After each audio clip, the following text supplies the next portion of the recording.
Olá, estamos abrindo o nosso ponto de vista, mais uma vez, ao vivo, aqui pela Santa Cecília TV. Muito mais informação, muito mais discussão e debate para você, né? De segunda a sexta-feira, neste horário da 1h30 da tarde, que é uma tradição na discussão política e, claro, o debate dos temas importantes, né? Que formam aí a pauta da cidade, da região metropolitana e, claro, espaço sempre aberto também para a discussão e para o debate dos temas de interesse nacional, né? E que... pelo lado negativo, vão repercutindo diariamente, né? O presidente anunciou realmente ontem, nós conseguimos falar rapidamente aqui, a entrevista coletiva foi um pouco antes do programa ao vivo começar, 1h30 da tarde, né? E eu lembrei que ele tirou a máscara para falar com os jornalistas, aquela situação toda. Mas o pior veio depois, né?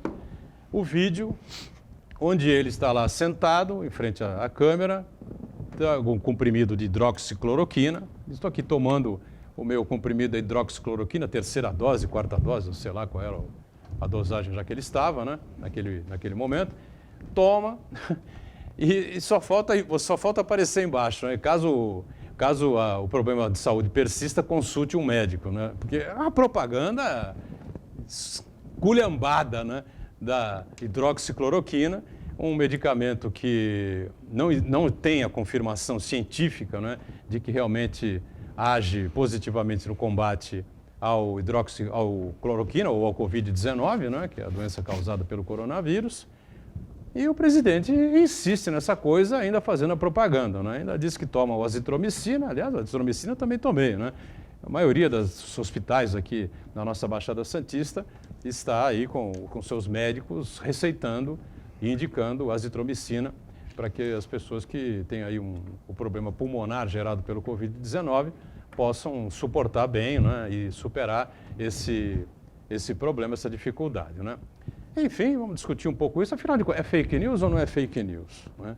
Isso que o presidente fez ontem pelas redes sociais, né? Dizendo que está tomando, afirmando que está tomando a hidroxicloroquina e garantindo que está se sentindo muito bem, que a cloroquina traz um resultado positivo, enfim, quando a ciência diz que isso não é comprovado. E outra polêmica de hoje, né, foi o artigo escrito no jornal Folha de São Paulo pelo Hélio Schwartzman, né, um articulista antigo, né, do jornal Folha de São Paulo, explicando por que ele torce para a morte de Jair Bolsonaro. Então tem uma explicação filosófica lá na abertura, né? Vou até ler aqui depois, né? Mas realmente, olha, nós chegamos num ponto, sinceramente, que, não sei, parece que está faltando um pouco do chão aí, sabe? As pessoas estão tentando se equilibrar de alguma maneira, os que estão equilibrados estão tentando se manter, né? E, não sei, sinceramente, é uma interrogação enorme, como diria o Roberto Avalone, interrogação, né? O que será de nós, né? Segunda a sexta-feira, a reprise do Ponto de Vista, você acompanha sempre aqui na Santa Cecília TV, a partir das 20 horas, né? 8 da noite. Programa que recebe hoje o nosso Rogério Santos, gestor público, né? O Rogério que esteve à frente da Secretaria de Governo aqui, do prefeito Paulo Alexandre, durante 7 anos e meio, né? Acompanhando aí toda a gestão, as obras importantes, as grandes dificuldades, né? E acompanha também fortemente esse combate ao Covid-19 na cidade, na região e essa retomada da nossa economia local e regional. Tudo bem, Rogério? Prazer revê-lo. Tudo bem, Boturão. Um abraço a todos que nos assistem, um abraço para o Rafael Vita, o brilhante advogado aqui de Santos, Santana, o rei da tecnologia da informação, o rei do WhatsApp, rei do Facebook, rei do YouTube. E um prazer estar mais uma vez aqui na bancada para a gente discutir esses grandes temas nacionais da nossa região e a região que vive com a expectativa. Dessa semana, possivelmente, a região vai para a fase amarela e uma boa expectativa econômica e um belo resultado da união dos prefeitos da Baixada Santista e o apoio da maioria da população. É o que você falou, Boturão. Nesse momento é preciso equilíbrio, né? Muita gente falando besteira, criando fake news, né? Aquelas lendas urbanas. E a gente tem que trabalhar com seriedade, com dados, com referências científicas. E é isso que a gente quer conversar hoje aqui, cada vez mais a gente trocar essas ideias com você que está em casa, com as pessoas aqui da bancada, para que a gente construa as informações corretas e que tenham as melhores orientações e os melhores resultados possíveis. Muito bem. Além do Rogério, está com a gente também o Rafael Vitta, né? Advogado aqui da área mais especializada, evidentemente, na questão das redes sociais, né? Nessa confusão toda, o que é fake news, não é fake news, enfim. O Vitta veio num dia interessante, ele vai ter que responder e cravar aqui, afinal, né? É fake news ou não é fake news aquilo que fez o presidente? Mas não agora só o cumprimento inicial, né? Tudo bem, Vitta? Prazer revê-lo.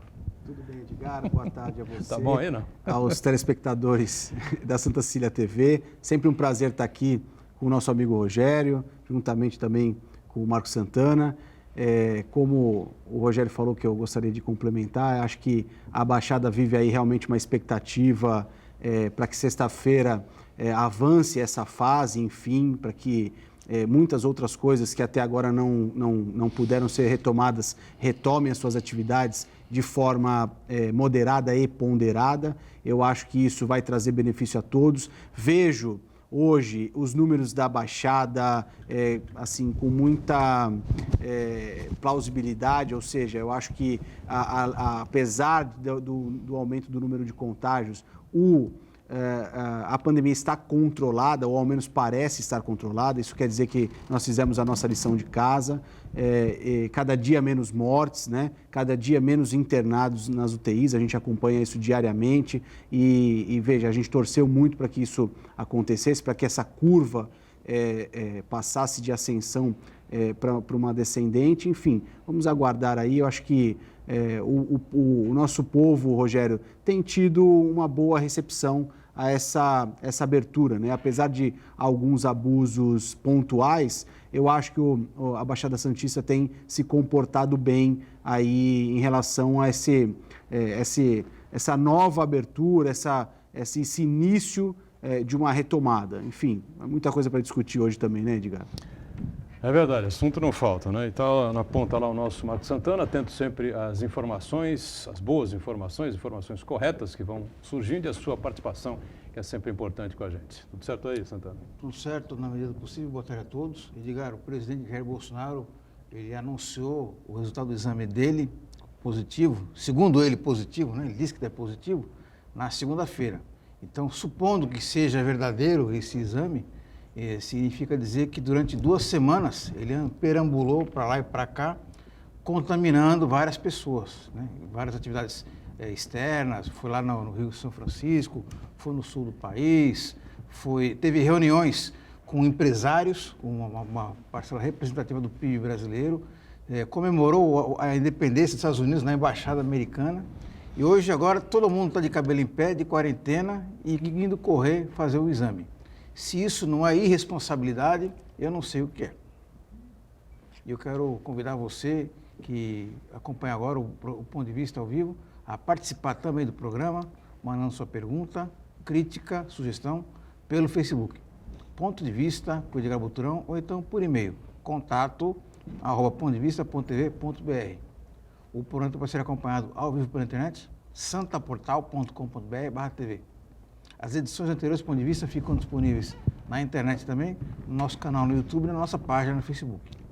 E você que está acompanhando a reprise às 20 horas, uma boa noite. Sempre boa noite para você que está acompanhando a nossa reprise, não é? Às 8 da noite, o programa acaba ao vivo às 2h30 da tarde. Nesse espaço de tempo, cada bomba, né, que acontece, que a gente fica até tonto, né? Em frente à televisão, acompanhando as informações pelos sites, pelas redes sociais, enfim, né? Só um destaque aqui, a gente tem um colega de faculdade, né, meu caro Marco Santana? Colega e amigo, né? Colega, né, Alexandre Mota, né, que atuou aqui em Santos na Rádio Cultura durante um bom tempo, né, no Rádio Polícia com o nosso querido Absair Rocha. Atuamos juntos na CBN Tribuna, não é? A Tribuna era afiliada à rede CBN, Brasil foi durante bastante tempo. E depois ele alçou aí outros voos, foi para Cuiabá, atuou na mídia de Cuiabá, Band em São Paulo, como repórter também, repórter da Record São Paulo, depois foi deslocado para Porto Alegre e lá ele cresceu assustadoramente, não é? Como âncora do Balanço Geral de Porto Alegre. E depois foi transferido para Cuiabá para tentar fazer em Cuiabá, né, o sucesso que fez em Porto Alegre. Lamentavelmente a gente tem a notícia, não é, de que ele está internado, com mais de 70% do pulmão prejudicado, né, pelo coronavírus, né, com Covid-19, está na UTI e, lamentavelmente, com uma deficiência respiratória muito grande e foi entubado na manhã desta quarta-feira. A informação que nos chega aqui por uma outra colega nossa, a Nádia Vasques, que está lá há muitos anos também, né? Então, a gente se une aí em oração pela saúde do Alexandre Mota. As pessoas vão se lembrar dele, né? Com certeza, o pessoal que curtia aí o programa policial do Absair Rocha, né? Os colegas jornalistas todos, né? E com certeza a gente vai se unir para que ele possa estar cada vez melhor, né? E melhorar e sair dessa também. Bom, os números do Covid, Rogério Santos, 11.003 casos em Santos, né? Boletim que chegou ontem à noite, 387 óbitos, na Baixada Santista 27.689, 1.070 óbitos, né? Todos eles, a gente deixa aqui, né, a todas as famílias, né? Você que perdeu o pai, a mãe, o tio, a tia, um filho, um avô, a avó, enfim, um parente, um amigo próximo, enfim, a nossa solidariedade, nossos sentimentos aqui do ponto de vista, né, como a gente faz diariamente. No estado de São Paulo, 332.708 casos, 16.475 óbitos. E no país, 1.674.655 casos, né? 66.868 óbitos, números oficiais no país, né? A gente percebe que em Santos, graças a Deus, é a boa atuação aí da área da saúde, né? E na própria região também, né? Mas em Santos especificamente, o número de óbitos me parece que deu uma estabilizada, né? Ô, Turão, já há 2 semanas já vem estabilizando, até na última vez que estive aqui, a expectativa é que já naquela sexta-feira, há 15 dias atrás, Santos tivesse ido já para a fase amarela. Não aconteceu por erros de números, de dados do governo do estado, porque os municípios mandam os dados, os falecimentos, os óbitos, no dia em que a pessoa faleceu, e a metodologia do governo do estado continua equivocada, na minha opinião, que tabula esses números no dia da notificação. E a gente sabe que às vezes demora 10, 15 dias para o resultado vir, né? Então é na data que vem o resultado? Não, você precisa saber o status real de como é o avanço do óbito, né, na região. Mas essa semana a certeza aí, praticamente, só se houver alguma grande confusão, de que a nossa região volta para o amarelo. E aí, voltando para o amarelo, teremos a abertura dos salões de beleza, dos cabeleireiros, barbeiros, as academias. Falar em academia, aí mandar um abração para o meu amigo Elcio Figueiredo, que tem uma academia no Estrela, meu professor, e eu sei que está assistindo nesse momento, sempre acompanha. Grande abraço. Elcio, teu único defeito é ser vascaíno, mas Olha, você é um cara gente boa. Professor Jiu-Jitsu, né? Grande referência no jiu-jitsu brasileiro, inclusive foi o precursor do jiu-jitsu aqui na nossa região, né? Uma pessoa incrível, um cara diferenciado. Ano passado tive a oportunidade, aliás, ano passado não, esse ano, ele recebeu o título de cidadão santista. Elcio Figueiredo, o vereador Sadal, aí teve uma brilhante escolha de dar o título para o Elcio, que é um cara que representa bastante o esporte em Santos. E um abração, Elcio. A cidade de Santos, eu comentei ontem aqui, viu, Vitor, já se tornou referência, né, na questão do combate e na testagem, não é? Porque eu vi tanto na Globo News quanto na CNN, não é, citações aqui à cidade, não é, o que a cidade tem feito, e por isso que nós estamos aí com 11.003 casos, enfim, entende? E aparece aí, um percentual de Santos é alto, porque testa, não é? Porque em outros lugares, infelizmente, a gente sabe que ontem acompanhava ainda uma pneumologista da Fiocruz, me falha sempre o nome dela, dizendo que a comunidade científica trabalha com 8 vezes mais, 10 vezes mais o número de casos que a gente tem no Brasil, infelizmente, né? O número de óbitos, não, né? Mas que também é muito maior do que 66 mil, lamentavelmente é, né? Então, acho que é mais um ponto para a cidade, né? Sim, e veja, Santos talvez seja a cidade onde se trabalha com a menor subnotificação do Brasil inteiro. Isso é, obviamente, decorrente da testagem. Não só da testagem, mas eu também atribuo em relação à tomada de decisões rápidas que foram feitas. Aliás, em outras oportunidades, até com o Rogério aqui, elogiei o Condesb, né? Que acho que talvez nunca tenha tido uma atitude tão uníssona em outros tempos do que essa que teve na pandemia. Funcionou, né? O Condesb foi feito para isso mesmo, para que essas decisões macro da região fossem tomadas em comum acordo, levando em consideração a situação de toda a região. E eu acho que isso também contribuiu muito, porque se imagina se cada prefeito, cada cidade fizesse de uma forma, a gente ia ser afetado do mesmo jeito, não ia adiantar um fazer X, o outro fazer Y, porque toda a situação ela é da região. A Baixada Santista é uma região praticamente sem fronteira, né? Então, não adianta você fazer em Santos se você não fizer em São Vicente e vice-versa. E aí o prefeito Paulo Alexandre tem dado muitas entrevistas em âmbito nacional aí, justamente para explicar isso que foi feito. E veja, é só verificar situações que estão sendo feitas em outras cidades a cabo do que foi feito em Santos. Então isso quer dizer que nós realmente estamos no caminho certo. Também acho que Santos já deveria estar aí na zona amarela, né? Que recentemente teve algumas alterações, né, Rogério? Antigamente existiam a zona verde e a zona azul, que foram extintas, né? E aí foi feita uma adequação nessas fases, e aí eu acho que acertadamente. Espero que sexta-feira os números se comprovem através do benefício da zona amarela, que vai beneficiar ainda mais a cidade e a região, porque vai voltar a fazer girar a economia de certa forma. Alguém conosco aí, Santana? Isso, o Alexandre Paiva acompanha a gente, ele diz o seguinte: de acordo com a Secretaria de Saúde de Santos, nessa semana o município bateu o recorde do número de contaminados em 24 horas.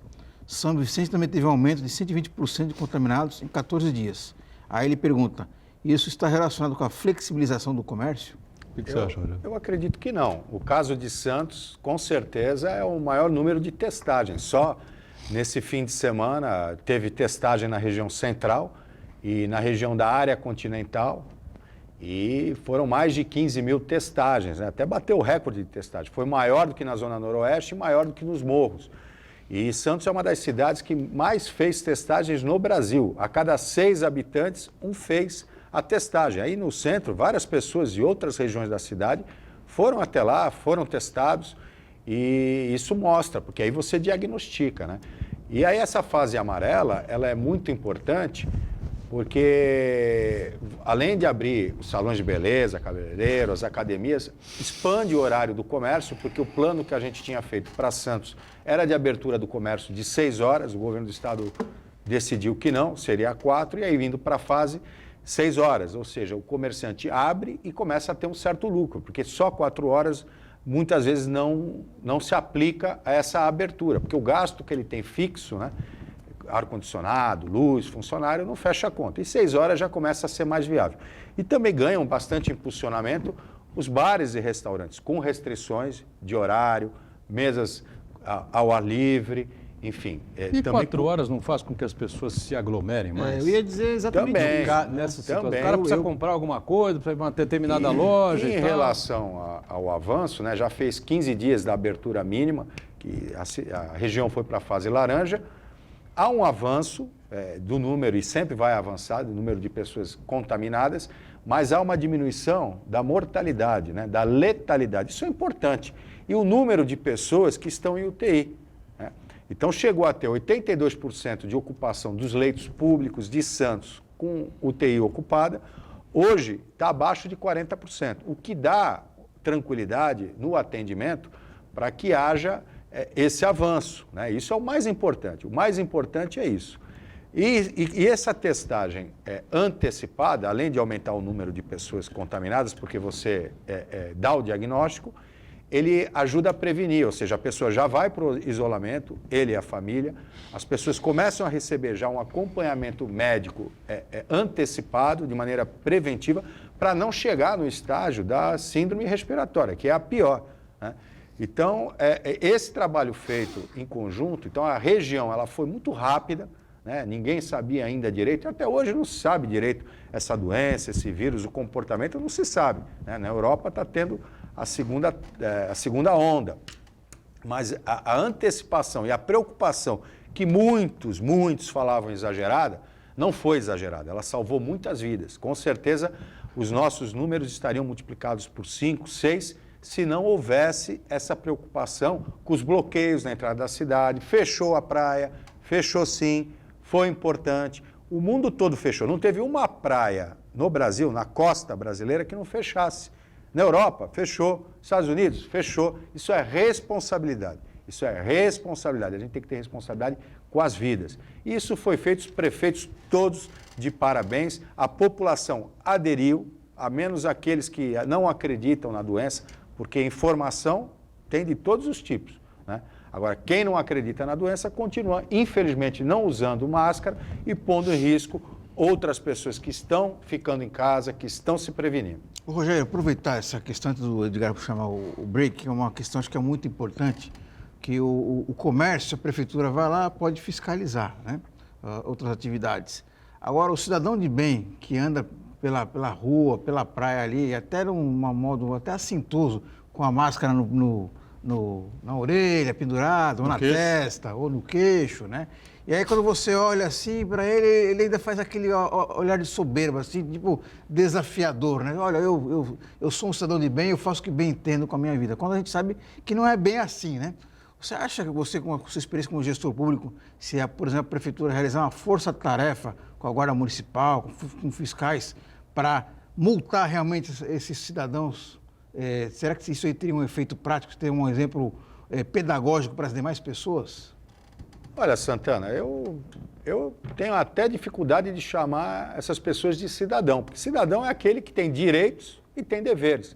Inclusive, se não está preocupado com a saúde própria, né, acha que não é nada, que isso passa, teria que estar preocupado com a saúde dos outros, né, com a saúde coletiva. Nesse momento de emergência, de calamidade pública, a gente tem que... O direito individual, ele é sobreposto pelo direito coletivo. Eu não vejo a menor cidadania nesse ato, né? E aí fica difícil chamar a pessoa de cidadão. É uma pessoa que só quer os direitos, não pensa no próximo.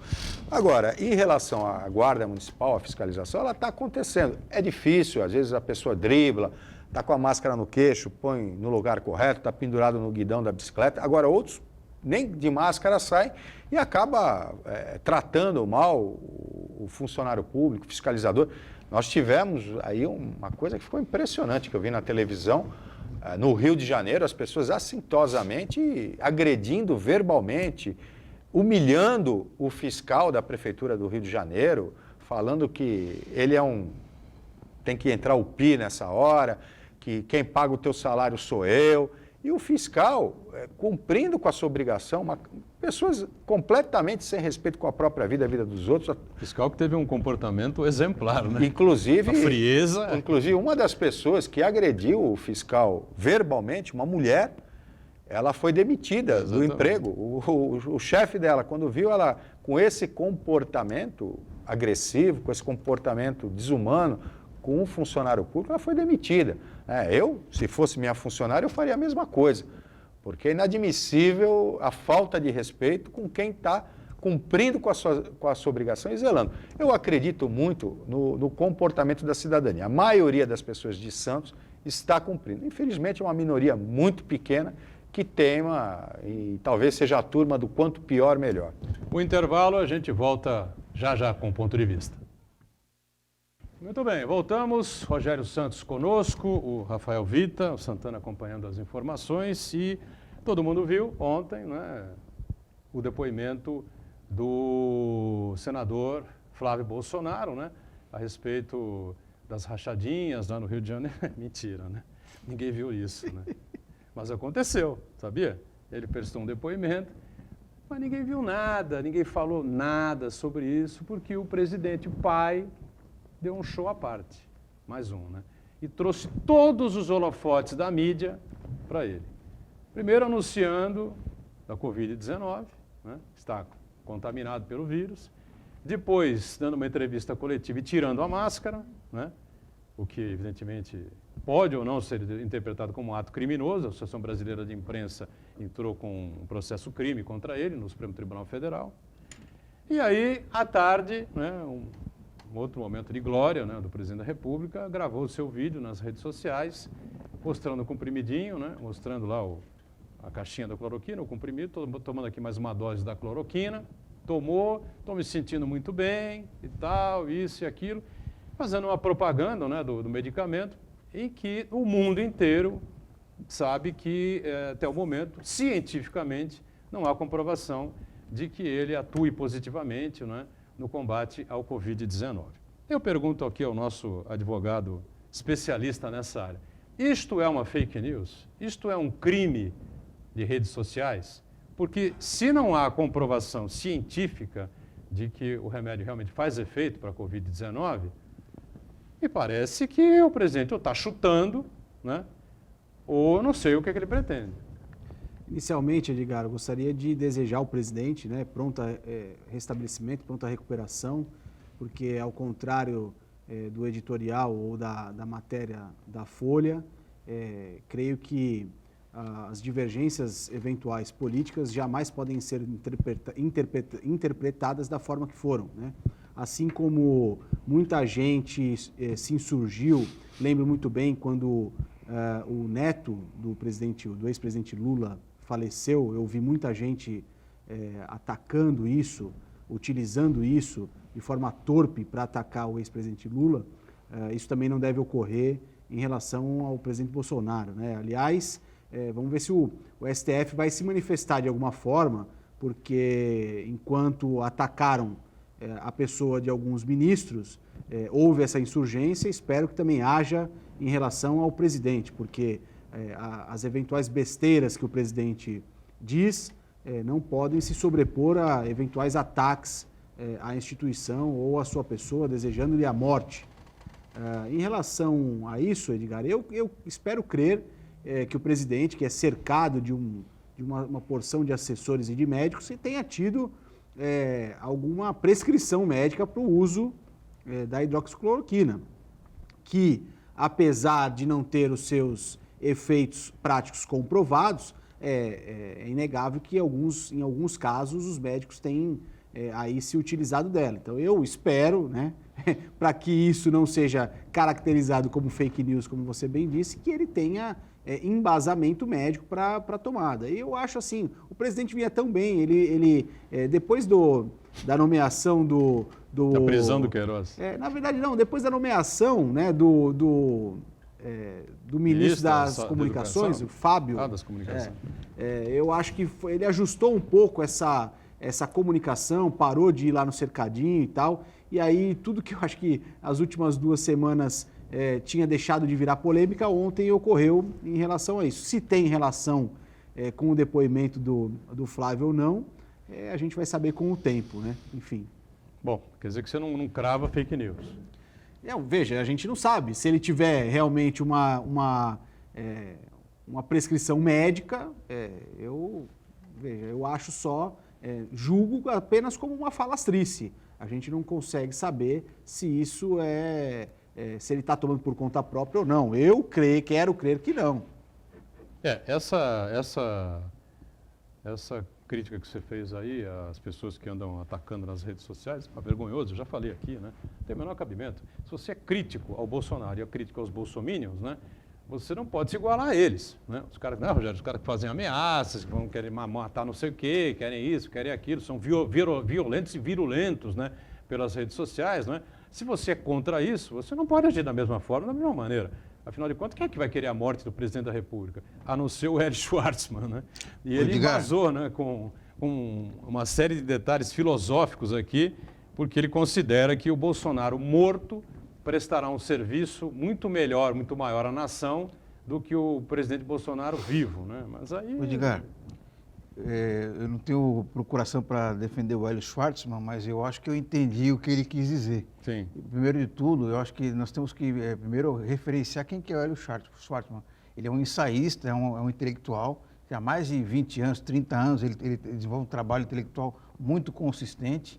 Ele não é petista, não é uma pessoa virulenta, muito pelo contrário, é uma pessoa muito ponderada, racional. Então, na verdade, pelo menos o entendimento que eu tive desse artigo, ele simplesmente está aplicando a lógica do Jair Bolsonaro a ele próprio. O Jair Bolsonaro acredita que a morte de uma pessoa é um gasto, é é uma perda consequência da vida. É uma perda considerável, uma consequência da vida. E o Hélio Schwartzman aplica isso daí, avaliando que o Jair Bolsonaro morto, ele deixa de provocar um prejuízo enorme à nação. Então, pragmaticamente, do ponto de vista de Jair Bolsonaro, então é melhor eliminar esse risco, essa ameaça, esses danos que a atuação e a omissão de Jair Bolsonaro provoca não só ao país, mas a vida de pessoas, simplesmente neutralizando. Então, literalmente, só matando. Então, quer dizer, ele deseja, nesse contexto todo, a morte de Jair Bolsonaro. Não que ele seja virulento, que seja raivoso.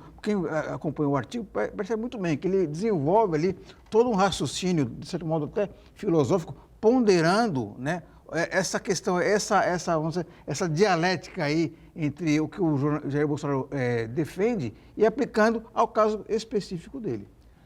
Ele diz assim, o Rogério, como já escrevi aqui a propósito desse mesmo tema, embora ensinamentos religiosos e éticas deontológicas preconizem que não devemos desejar o mal ao próximo, aqueles que abraçam éticas consequencialistas não estão tão amarrados pela moral tradicional. É um texto realmente complexo, né? É que no consequencialismo, ações são valoradas pelos resultados que produzem, diz o Hélio Schwartzman.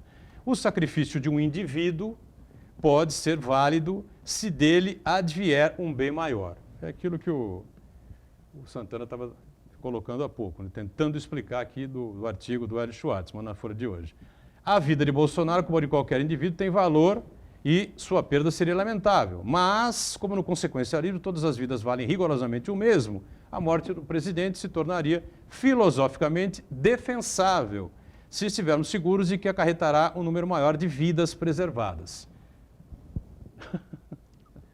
É complexo, né? Ele está fazendo uma análise filosófica, mas exatamente. eu sou a favor da filosofia de que toda a vida vale a pena. Exatamente. Seja a vida de um presidente, seja a vida de qualquer pessoa mais simples da população brasileira tão sofrida, pessoas vivendo em extrema pobreza, e a pobreza se agravando no país nesse momento. É lamentável que se discuta coisas tão banais, tão bobas, né?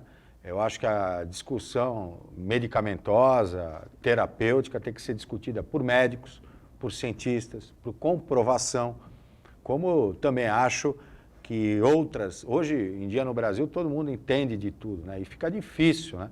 E deixa a população confusa. Eu acho que a gente tem que estar preocupado, por exemplo, que só 3,5% das pequenas e microempresas conseguiram créditos para folha de pagamento, para custeio e vão fechar.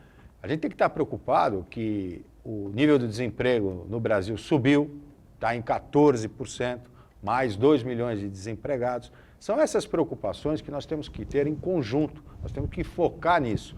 O momento não é de perder o foco. Existem outras preocupações importantes, a questão jurídica, os depoimentos, a Lava Jato, que deve continuar, tem que continuar, o país precisa ser passado a limpo para melhorar, né? A gente tem que avançar e avançou bastante. E o foco hoje de todo cidadão é a proteção à saúde e a retomada econômica feita com equilíbrio. E é assim que a Baixada Santista tem feito. E é assim que nós de Santos, nós do litoral sul, lá de Peruíbe até o litoral norte de Bertioga, estamos preocupados. A Baixada Santista deu um exemplo, não polarizando essa discussão, transformando em discussão política, ideológica, que nesse momento, desculpa, é um momento que não é para se discutir isso aí. Isso aí fica em segundo, terceiro, quarto plano. O que a gente tem que discutir é salvar vidas. Cada vida vale a pena. E salvar a economia, salvar os empregos. Esse tem que ser o foco de todos os dirigentes políticos, de quem dirige a nação, seja presidente, governador e prefeito, porque o país precisa voltar nos trilhos, né? A gente precisa dessa recuperação, a gente precisa de boas notícias. Não ficar discutindo banalidade, isso, para mim, não tem valor nenhum. Em cima dessa colocação que você está fazendo, que é importante, 3,5% dos pequenos e médios tiveram acesso ao crédito, né? O erro, a culpa, evidentemente, é toda do governo federal, é toda na política esquizofrênica, doentia, né? Maléfica do ministro Paulo Guedes, né? Que odeia pobre, para ele exterminar a pobreza e a miséria, mas exterminar matando todo mundo, né? Seria a situação ideal. Agora, é preciso que se explique, Rogério, detalhadamente, às vezes eu cobro aqui das pessoas que vêm no programa, expliquem para os pequenos, para os médios empresários, para aqueles autônomos, enfim, até onde, no caso de Santos, por exemplo, até onde pode ir a prefeitura, qual é o limite de uma prefeitura para dar esse tipo de, algum tipo de ajuda, né? Enfim, facilitar algum tipo de imposto, porque a prefeitura tem um limite infinitamente menor do que a União, né? São dois aspectos. Em relação ao município, a Prefeitura de Santos lançou aí um plano de ajuda às empresas menores, né, com desconto de 50% da taxa, né, cobrada pela Prefeitura do estabelecimento. A Prefeitura protelou pagamentos, diminuiu, abriu mão dos prazos administrativos para recursos, enfim, fez sua parte. O governo federal também trouxe algumas boas alterações, por exemplo, nas datas das empresas do Simples Nacional, protelando o pagamento em 3 meses, tem dado apoio, mas em relação às pequenas e microempresas, está deixando muito a desejar, mas não é só o governo, eu vejo o sistema bancário, né? O sistema, eu acho que a gente tem que estar junto, né, na hora do bom jantar e na hora do que está faltando e é só o pão e o pão mesmo, né? E o banco tem que entender também que é a hora do pão seco, né? O governo federal baixou a taxa de juros, isso foi positivo, inclusive para o financiamento da casa própria, mas os bancos não aderiram, os bancos pedem as seguranças, né? O spread, enfim, isso não houve uma diminuição da taxa, houve até um pouco, mas o crédito a pessoa não consegue. Primeiro porque as empresas saíram de 2014 até o ano passado de uma crise econômica brutal. Então elas já estão com muita dificuldade pagando dívidas. Aí você pede uma série de garantias pelo banco que inviabiliza. Então fica muito difícil. O Banco Central aí trouxe algumas garantias, inclusive com um aporte de 80% por parte do Banco do Brasil no financiamento, responsabilizando, chegou para os bancos privados e falou, ó, se eu te dou a garantia da dívida em 80%, eu banco, né? Vamos. Então eu vejo que o governo federal está fazendo sim a sua parte. O consumidor, as pessoas que têm recursos, elas estão muito seguras, né? Tanto é que a poupança rendendo abaixo da inflação, ou seja, dando prejuízo, ela teve um grande aporte no mês passado, um recorde de depósitos, ou seja, as pessoas que estão querendo aplicar em ativos seguros, como é a construção civil. Também que no mês passado a avaliação foi muito positiva, o número de imóveis aí que foram financiados, porque as pessoas querem aplicações de segurança. E eu vejo dessa parte, cada um fazendo um pouco. Realmente o município não pode abrir mão de IPTU, de ISS, porque quem vai pagar despesa com a saúde? Quem vai pagar esses 512 leitos que foram abertos exclusivamente para o Covid? Quem vai pagar esses testes que são feitos, que são fundamentais na proteção da vida? Quem vai pagar as cestas básicas que é distribuída para as pessoas mais carentes, o Bom Prato que está abrindo à noite? Ou seja, nós todos, cidadãos santistas, nós temos que estar juntos e dividir as dificuldades que o dia a dia está tendo, né? Mas não cabe ao município porque ele não emite nota, ele não emite dinheiro, moeda, né? Ele não pode emitir dívidas públicas, não tem jeito, tem que ser o governo federal. Então, cada um fazendo essa parte, eu estou esperançoso. Eu acho que a gente vai sair mais cedo dessa crise. Já ouvi dizer que o PIB brasileiro ia cair 9%, alguns já estão dizendo em 6%.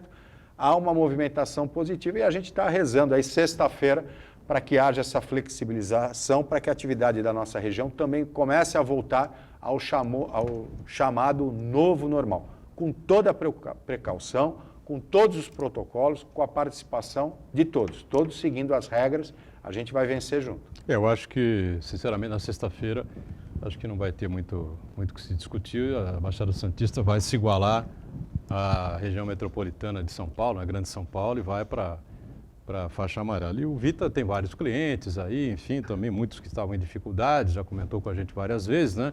Está sentindo alguma modificação, alguma melhora? Sim, então, a coisa está muito enrolada ainda. Não, eu acho que o Rogério tem muita razão. O que eu verifico dos meus clientes, tem muitos clientes comerciantes, é justamente isso. Apesar de ter aí uma movimentação do governo federal para a liberação desse dinheiro, a dificuldade está no banco, até porque essas empresas, como ele bem disse, vinham, né, de uma recuperação onde ou existiam dívidas ou já existia empenho nas garantias para o pagamento dessas dívidas. Então, muita dificuldade dos bancos. E, aliás, uma outra coisa que eu concordo muito nessa pandemia, talvez modifique bastante ou se inicie um processo de modificação das relações das empresas com os bancos, viu, Rogério? Hoje nós temos aí as fintechs, né? Você já deve ter, obviamente, ouvido falar, que vem aí ocupando um papel nesse mercado de banco importante, né? Com a diminuição dos juros, talvez ainda isso cresça de uma forma significativa. Os papéis no mercado financeiro dos bancos estão em tendência de queda. Então, isso tudo demonstra que, na verdade, ou os bancos entendem que se modificou o sistema onde, aqui no Brasil, só o rentista que tinha... aliás, os bancos só tinham olhos para os rentistas e precisam começar a verificar que talvez a nova política seja capilarizar esses empréstimos, esses investimentos, para obter o retorno que eles tinham antigamente com um nicho muito pequeno.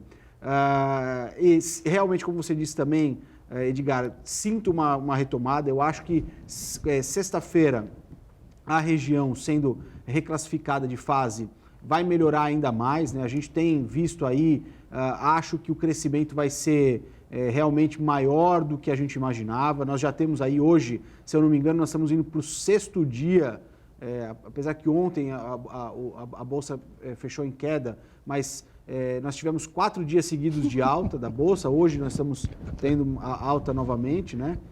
Acho que está começando a equilibrar. E as pessoas, na verdade, estão se adequando, né? Foi tanto tempo de paralisação que acho que já deu tempo, inclusive, para que as pessoas se adequem, né?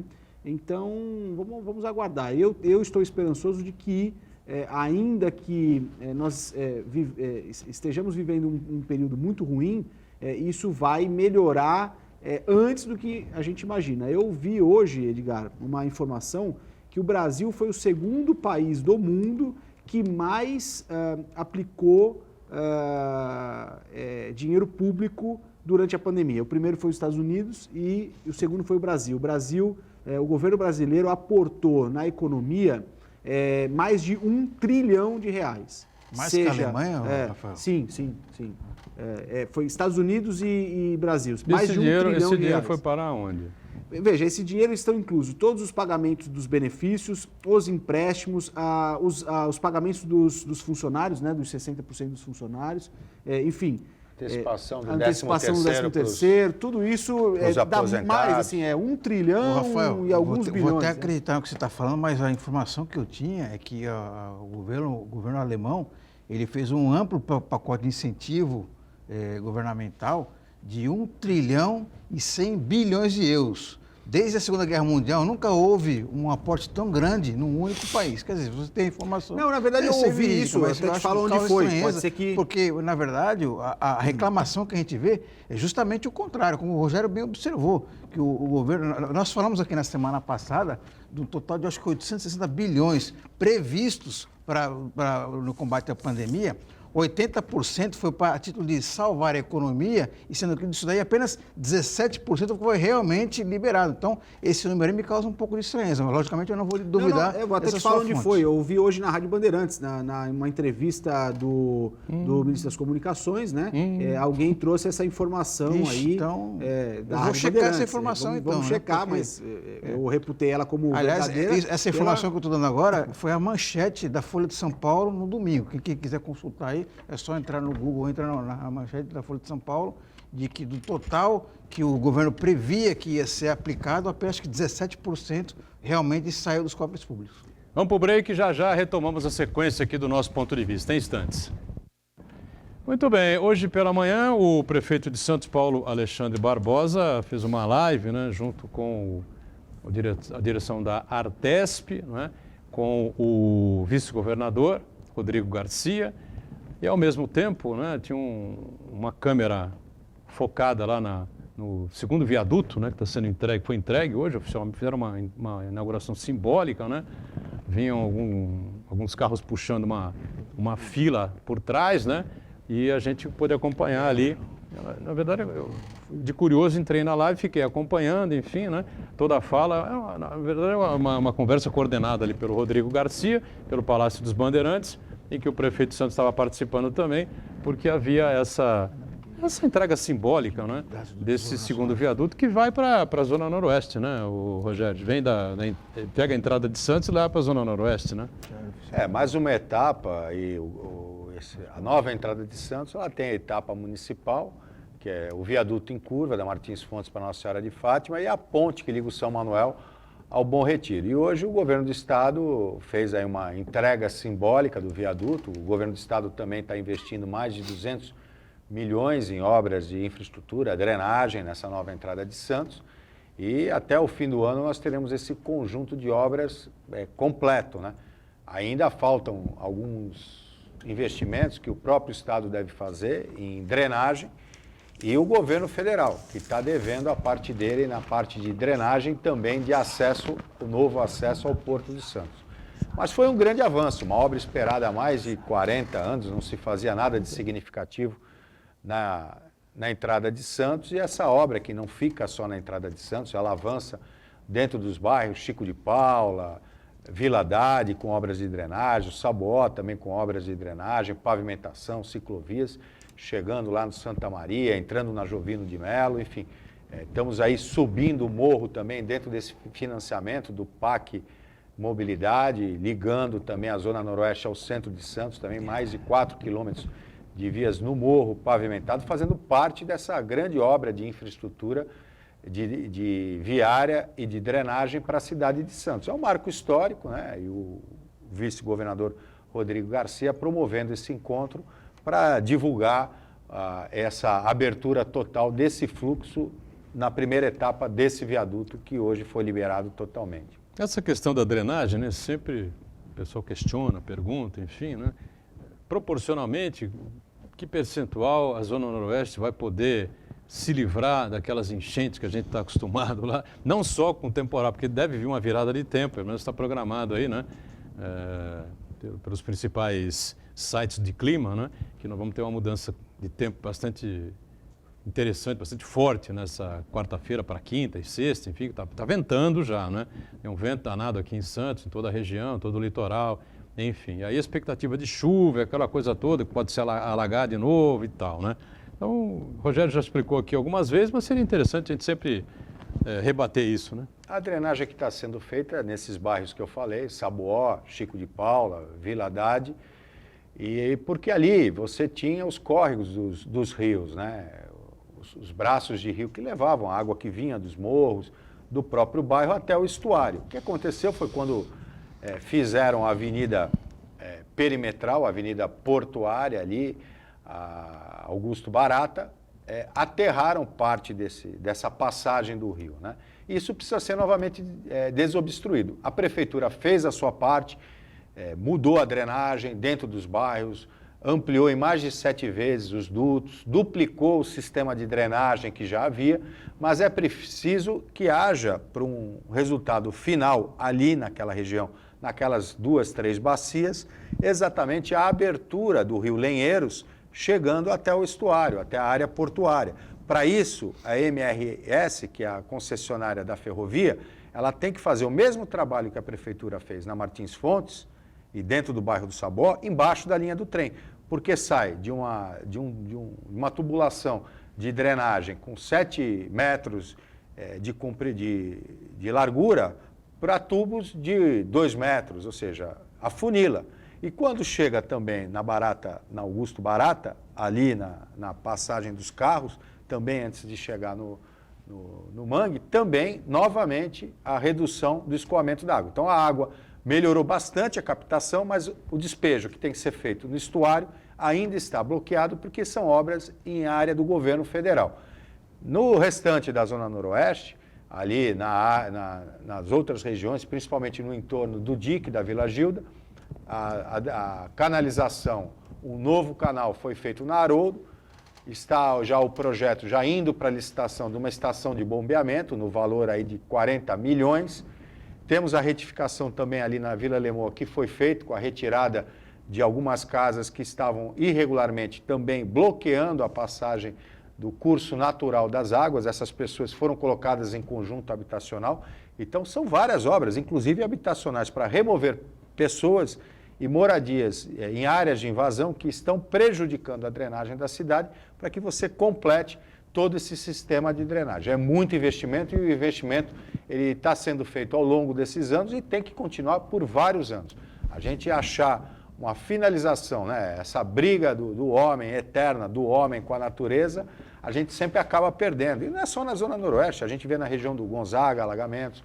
Foi necessário fazer os bags ali na ponta da praia, também para diminuir o impacto das ondas na área urbana. Há um aumento do nível do mar. E lembrando que essas regiões, seja a região aqui central, na área da Orla, na Zona Noroeste, não precisa encher, basta que a maré suba. E assim acontece na Holanda, assim acontece nos Países Baixos, Veneza. Nós vivemos na Baixada Santista, nós vivemos no nível do mar. Qualquer maré mais alta, e tem acontecido com uma certa frequência, já é motivo de encher as ruas e alguns pontos da nossa cidade. Por exemplo, ali na entrada de Santos, a cota da maré ali na entrada é 1,27 m. Quando a maré sobe a 1,40 m, que isso acontece normalmente sem chuva, já é motivo de enchente. A água que vem dos mangues, dos canais, a água que vem do mar, ela invade a área que foi invadida a princípio pelo ser humano. A Avenida da Praia, por exemplo, ela não existia, foi feito um aterro, foi feito um muro ali e avançou em faixa de areia. A Zona Noroeste, o dique, é um dique, foi construído em cima do mangue. Houve uma formação ali de barreiras com um aterramento e de vez em quando a maré sobe e aí avança.